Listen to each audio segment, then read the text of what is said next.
Mail services. In this nugget, we're going to talk about electronic mail, which is the real reason we come into work every day, right? So we're going to go over how to set up email on your Linux machine so that you can read and write email using a remote mail server. And we'll also talk a little bit about setting up your local machine as a mail server. So let's get down to it. Well, let's just start by talking about some acronyms that are common for describing the electronic mail process, just to make sure that we're all on the same page here. Okay, so the first thing here is the MTA, or the Mail Transfer Agent. This is the piece of the mail system that's responsible for transferring the mail from one system to another. Okay, the common mail transfer agents that are out there are things like SendMail. Okay, this is probably the oldest and most common mail transfer agent out there. POP is another one. Okay, IMAP, maybe you've heard of that. Okay, all of these are mail transfer agents. We're going to talk quite a bit about SendMail and a little bit about POP in this nugget as to what their role is in the whole electronic mail process. Okay, then there's the Mail User Agent, or MUA. Okay, these are just mail clients. All right, these are just the programs that you use to compose and read email. All right. Now on Linux systems, in Red Hat Linux, the default mail client is called Evolution. Okay, this is a Symbian product, and we'll look at that particular client. The oldest and sort of most ubiquitous mail user agent is just the mail program. Okay, but this is a really primitive program, but it does some things really well. We'll look at it quickly and just show you some of the things that you can do with the mail program very, very easily. Okay, and which makes it worth knowing. There's other mail clients out there. There's Netscape Mail. There's Balsa, Pine, Elm, Mutt, and all sorts of mail clients are out there. These will be the three that we'll look at in this nugget, just because I think they're sort of the most common ones and sort of the most unique ones in some sense. Okay, and then there's the mail delivery agent. Sometimes you'll see this referred to as the LDA, or the local delivery agent. Okay, now I like this name better, local delivery agent, because it gets across the point of what this part of the mail system is doing. This part of the mail system is not responsible for sending mail between systems. It's only responsible for moving it around sort of on the local system. Okay, so once the mail transfer agent receives some email, then the local delivery agent actually puts it in your mailbox. Okay, and the programs on Linux that take care of this, there's really only one, and it's called ProcMail. Okay, so there's sort of a basic starting point on how electronic mail works. There's the mail transfer agent, the mail user agent, and the mail delivery agent, and they all work together to send email. So let's just walk through an example to make sure we actually understand this.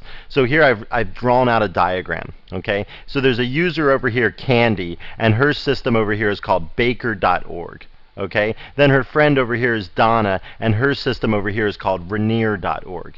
Okay, but they have their own, local machines here. I haven't named these actual machines, but they have these machines that they log on to that are the workstations on their desks.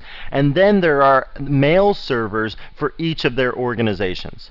Okay, so I've just called those mail servers smtp.baker.org and smtp.rainier.org. Okay, so what happens when Candy wants to send a message to Donna over here at Rainier.org? Okay, well, Candy is going to use her favorite mail user agent and compose the message. Okay, she's going to say to Donna at Rainier.org, hi, how's it going, blah, blah, blah. Okay, so she's going to send the message. Then where does that message go? Well, then that message travels to her local mail server. Okay, her at the smtp.baker.org. Okay, now the mail transfer agent, okay, on baker.org is now responsible for this email message. Okay, so the mail message here is now queued. The one that Candy sent is now queued, and Baker, the server here at baker.org is has all sorts of other requests to take care of. When the mail server gets around to taking care of Candy's request, then what's going to happen is the mail server at baker.org is going to establish a link with Rainier.org. Okay, and say, hey, I've got some email for you, and that correspondence is probably going to be done on port 25. That's the most common port for email.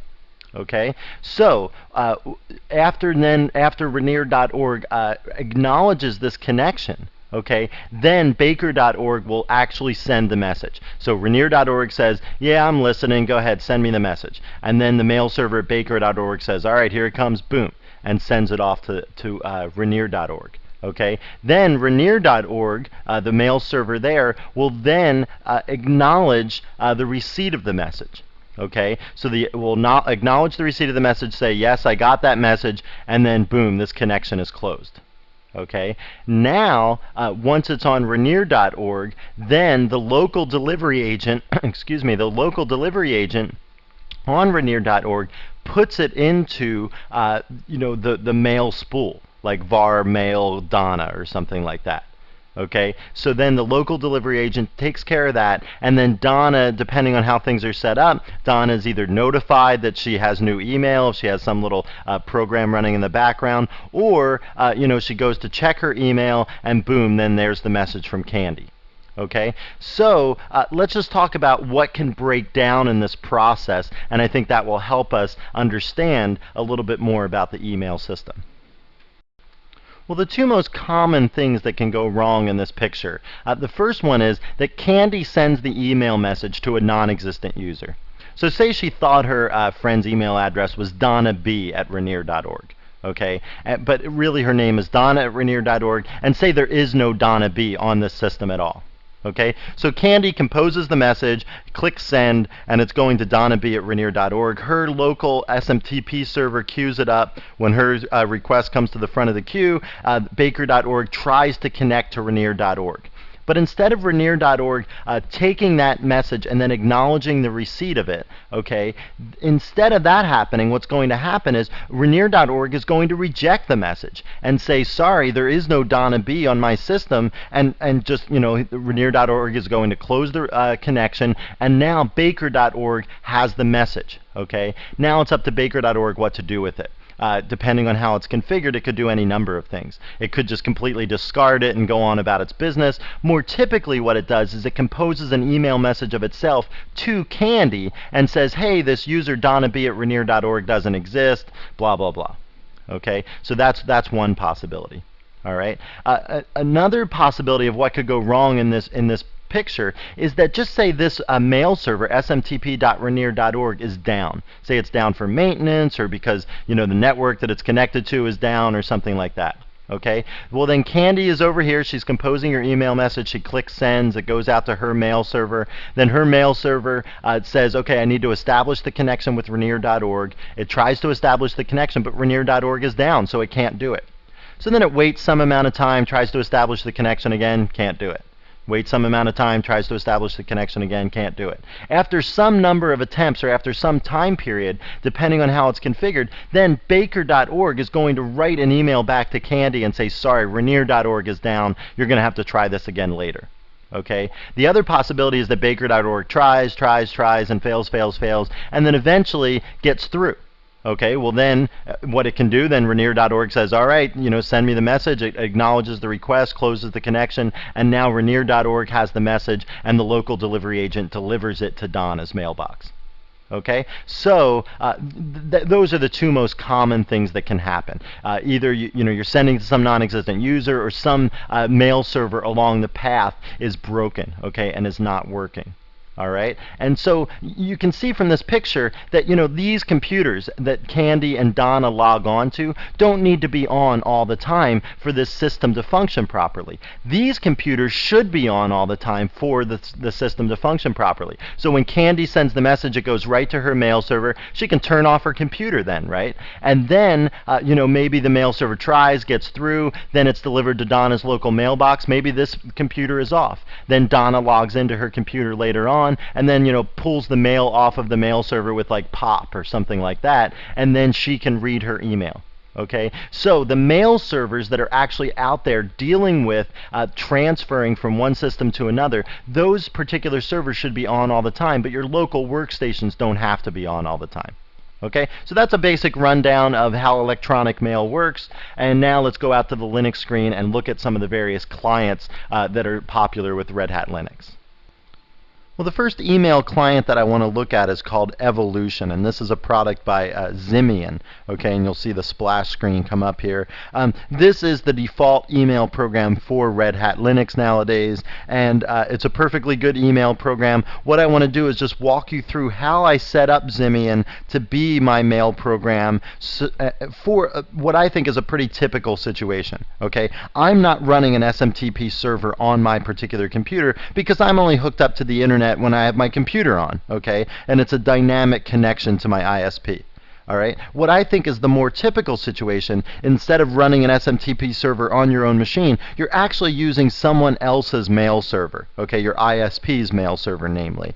All right. And then you're going to send and receive email through that mail server, just like the picture that I showed you, the diagram that I showed you when Candy was sending to Donna. They had their own local machines, but those machines didn't always have to be on, but the mail servers that they used did have to be on, okay? And that's the more typical situation, I think. We'll also talk later in this nugget about setting up an SMTP server on your own machine in case you do have a full-on connection to the internet that's on all the time, and we'll talk about how to set that up. But let's just first talk about how to configure clients to use mail servers that are remote, that are on some other machine. Okay, so let's go under Tools and let's go to Mail Settings here. And I've already set up my account.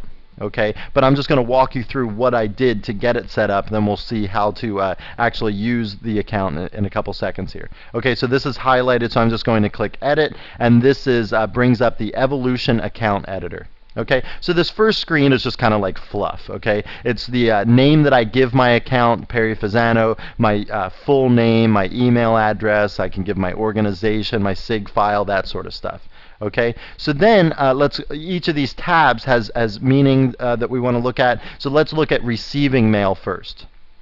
Okay, so when I'm receiving mail, the server type that I picked was POP. Okay, now all of the things that are set in here, they're not set out of magic or anything else. I'm just following the instructions that my ISP gave me, and they said when you're receiving mail, use the POP protocol. Okay, so under this box, I could have chose POP, IMAP, mail directory format for mail directories, local delivery.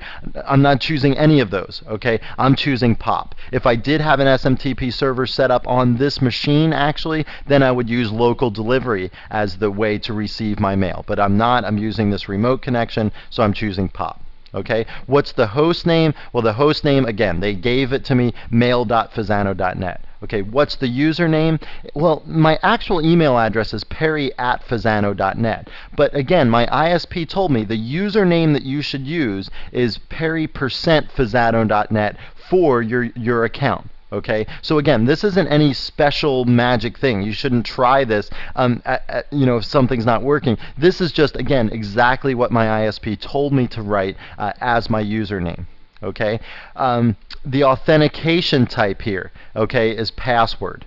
Okay, and that is required, again, by my ISP that I type a password in to receive email off of the server. Okay, let's go under receiving options. Okay, you can have it automatically check for mail, and you can also choose to leave messages on the server. Okay, so I don't have this box checked, but I do have this one checked to leave messages on the server because I like it, because if you pop messages off the server and you don't have this box checked, then they're gone from the server. And then the only place they are is on this particular machine. I like that one central storage location for my email messages, so no matter where I check email from, I will be able to access all of my mail messages that I've ever gotten it. Okay, so that's why I choose to leave messages on the server. And one last one that I want to look at here is sending mail.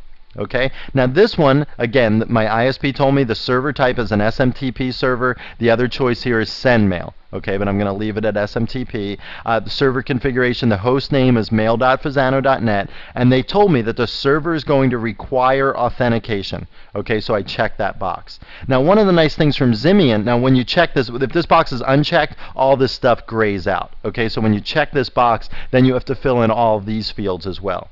Okay, now the authentication type, there's all these different authentication types. Okay, it's on CRAM MD5 right now. What's nice about Zimian here is you can click this box, check for supported types. I'll click it right now. And it connects to the server, and then when I open this back up, only 2 things are highlighted. The other ones are grayed out. I can't even highlight them. So these are the 2 possible authentication types that my server will accept. Okay, and I just chose CRAM MD5. Now what's CRAM MD5? Well, the way that this works is that what's going to happen is I'm on my local machine and I'm saying, okay, I want to send this email out using mail.fasano.net. Okay, well, it's going to require authentication. All right, so how does this authentication work? Well, the way that CRAM MD5 works is that I tell my local machine here tells mail.fasano.net and says, hey, Perry wants to send some email. Okay, then the server, the mail server, mail.fasano.net says, okay, Perry wants to send some email. Here's Perry's encrypted password. So mail.fasano.net is going to send my encrypted password back to this machine. Okay, then this local machine here is going to say, okay, now I've got Perry's encrypted password. It's going to prompt me for my password. So I'll type my password into some box, and then the local machine here will encrypt that password that I typed in. It will then compare the encrypted password that I typed in to the encrypted password that mail.fasano.net sent back to me. Okay, and if those 2 comparisons, if those 2 encrypted passwords match up, then the local machine will say, yes, I've got a match, that what Perry did type in the correct password, and then my email message will be allowed to be sent.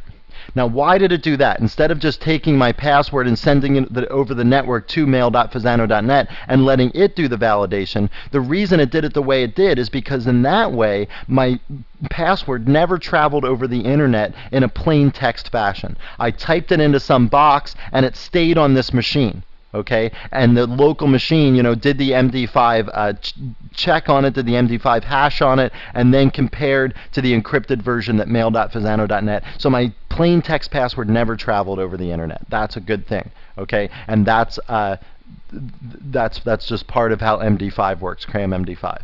Okay, now whether your server requires authentication, that depends on your particular mail server. Most mail servers nowadays do, because they don't want to serve as relays for like spam messages. Okay, so that's why a lot of mail servers you'll see nowadays require authentication, because they don't want to be the culprit of sending out hundreds of millions of spam messages. Okay, again, my username that I type in here is that perry%fasano.net, just based on what they told me, okay, what my ISP told me to type there. Okay, so that's pretty much it for the account editor. Now let me just close these windows. Now if I want to create a message, I just type new message. Okay, I'll type it in here. Let me just send it to my CBT Nuggets account. Okay, so perry@cbtnuggets.com, and right now I have my CBT Nuggets account forwarded to perry@fasano.net. But so I'll just say yo here, and then down here in the message I'll just say hi, good looking. Okay, so now I'm going to say send. All right, now it's saying please enter the SMTP password for mail.fasano.net. So I have to do this. This is what I was talking about. I type my password in, which I know I just typed wrong, so I'm going to do it again. I'll type my password in here, but it never leaves my computer in plain text format. I can choose to remember this password, and then it'll go in some little local repository so that every time I don't have to type my password in. Okay, you can choose to do that if you'd like. And then I'll say okay. It's going to authenticate it and sending the message, and down here there was a little screen that just said sending message 100% complete. Now, since I don't have my thing set up to automatically check for mail every 5 minutes or every 10 minutes or whatever, I'll just click this button whenever I want to check and see if I have new mail. Okay, so again, I have to type my password in to retrieve mail. Again, I can choose to remember this password. I'll just type that in, click OK. It's getting the mail, and boom, there's the message. I highlight it, and there's the message that I just sent. If I want to delete it, I just click on the trash can, boom, it's gone. Okay, so there's a little tour of Evolution. Evolution has all the things that you would expect other email programs to have, contacts, lists, all sorts of stuff. Just poke around in here, and I think it'll be a lot like any other email client that you've ever used. It just happens to be the default one for Red Hat Linux, which is why I showed it to you. Now I just want to take like 30 seconds and show you how to use the mail program, the mail command to send and receive email. Okay, so what I'm going to do here is I'm going to use another window here that I have open, which I've logged into as root, and I'm going to use the mail command to send mail to the Perry user. Okay, and what I'm going to do here is I'm going to send Perry mail that is a file. So I could just hit enter here, and then what would happen is it would come down to the next line, and it would just be blank, and I could just type out my email and then hit Control D when I was finished to send the mail to Perry, to send the message that I type right here. Okay, but the reason I use this program at all is just to send files to someone else. Okay, and I'm going to use the redirection operator, so I'm going to say whatever file this is that I type, use that as my mail message that I'm sending to Perry. Okay, so let's just send the bash RC file to Perry. Okay, so I do that. Now let's go back over to this Perry window here. Okay, type mail, and now you can see I've got a new email message from root. Okay, and it's message number 1. So I can just hit 1 here and hit enter, and then there's the message that I received from root. Okay, if I want to delete that mail, I just press delete 1. If I want to quit out, I say quit. Okay, but if I want to save that message, there's options for save. At this ampersand here, all you have to do is say help, and you'll get the full slew of possibilities there, okay, of what you can do with the mail program. It's a very simplistic program, but I do find it very easy to do just what I did here, which is send a file to someone else. It's a lot easier to me than going into some graphical client and then browsing for some particular attachment to put onto the email message and then clicking send and so on. If I know exactly what file it is I want to send, I can just use the mail program and send it, and it's a lot easier to do it that way.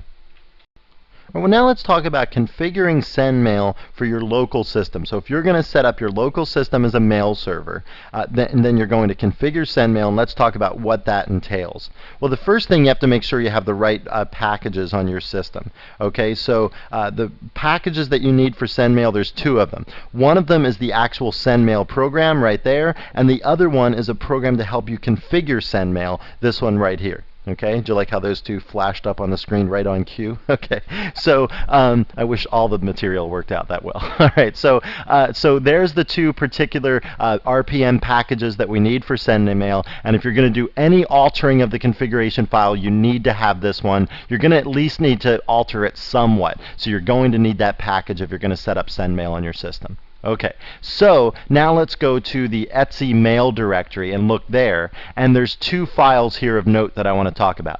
One is sendmail.cf. This is the actual SendMail configuration file.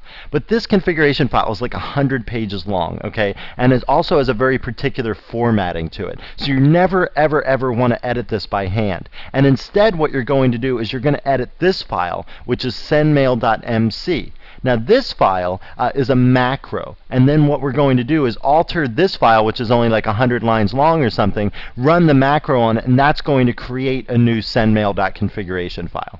Okay, so I'm not going to go through with you all of the possibilities on how to configure SendMail. SendMail is a very complicated program. There's books on SendMail that are like 1,200 pages long that talk about all the various things that you can do with SendMail. Okay, we're not going to go into it in that great of detail. All right, what I want to do though is open up in the editor sendmail.mc to give you an idea of what this file is. Okay, and basically what you're going to do is you're going to have some reference or some resource that's going to tell you what to be changing in this particular file so that you can configure SendMail the way you want. Either you've got some manual open, and I'm going to show you where Red Hat has their manual on SendMail and their discussion of how to configure SendMail. You can search in Google for other people's SendMail configurations, that sort of thing. Okay, so you're going to be following some book or some manual or something like that to configure SendMail, and then you're going to be looking for some particular lines in there to do something with. Say we want to mess with these lines right here, Q warn and Q return. Okay, so what these are is these have to do with that situation that I was talking about early in this nugget about Baker, the mail server on Baker, was trying to send to the mail server on Rainier, okay? And the mail servers on Rainier was down, okay? And so what did Baker do? Well, it had some amount of time to keep resending the message and so on. Well, here's where these things are set. So here it says, after 4 hours, warn the sender of the message that there's a problem. Okay, so if it doesn't go through after 4 hours, I would get an email back that says, hey, mail server Rainier is down. I can't send this. I'm going to keep trying. I'll let you know if I give up. Okay, and then here the return aspect is 5 days. So if it can't do it after 5 days, then you'll actually get the mail back, and then because the mail server's given up because it's tried for 5 days straight.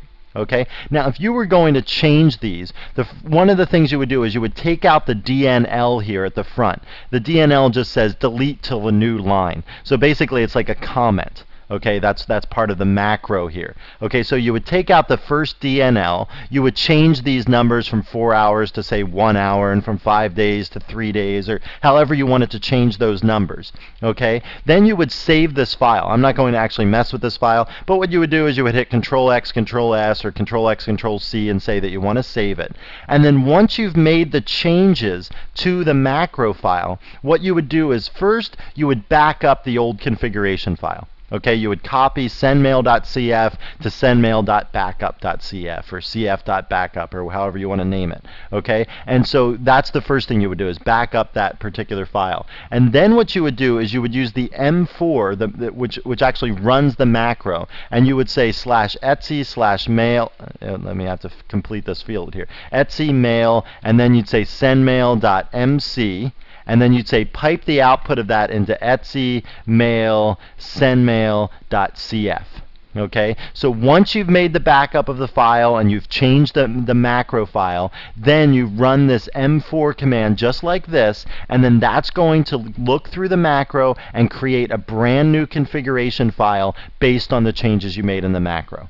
Okay, so that's the basic way that this works. Okay, now there's this website that I just want to show you. Red Hat has a website here, obviously, for configuring SendMail. So this is in the corporate environment. If you back up here, that will be for the home user environment. This is for the ISP environment. So these various links will help you configure SendMail the way that you want it to.